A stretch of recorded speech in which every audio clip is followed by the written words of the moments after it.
use that is, in collecting evidence. Throughout the process, investigative findings will be shared with the District Attorney General for further review and his consideration. The TBI acts solely as fact finders in its cases and does not determine whether an officer's actions were justified in these types of incidents. That decision rests with the District Attorney General requesting TBI's involvement. The TBI does not identify the officers involved in these types of incidents and instead refers questions of that nature back to their respective agencies. Any available updates, of course, can be found at tbinewsroom.com. Kelly, you mentioned that the officer suffered minor injuries. Was he shot? Was he assaulted? No, it was very minor, did not require transport.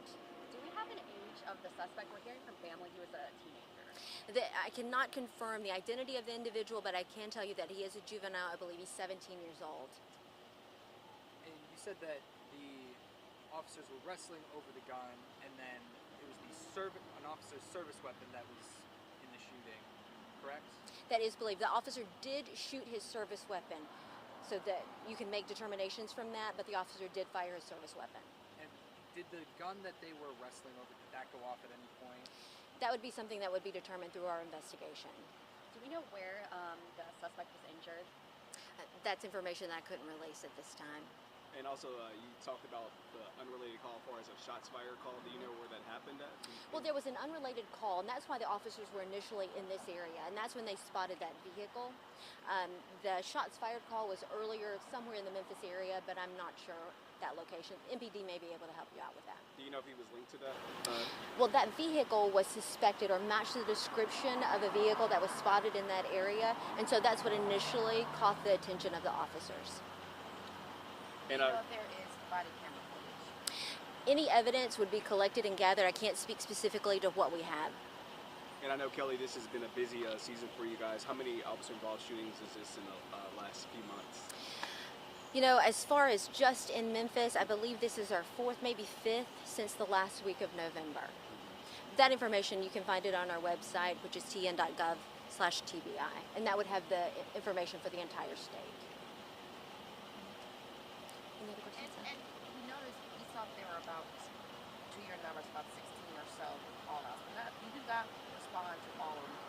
Speak to us as to why that. To the officer-involved shootings? Yeah. As far as me personally?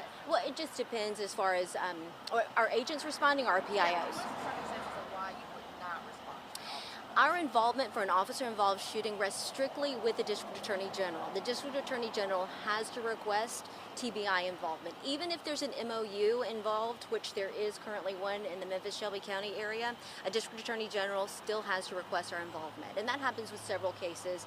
You know, some homicides we investigate, some we don't, and that is strictly at the discretion of the District Attorney General. How many officers actually approached this vehicle? I know one was injured, the same person was injured, the one that fired his weapon. There was more than one, but I don't have the exact number. So the person injured is not the one that fired the weapon, or is that the same person? I'm not sure. I'm not sure. Any other questions? The 17-year-old was sleeping in the car at the time.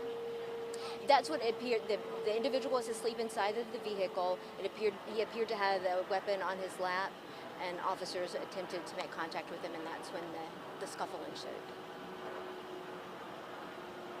Anything else? All right. Thank you. How are you? How was your Christmas? What's the procedure? Oh, it was good.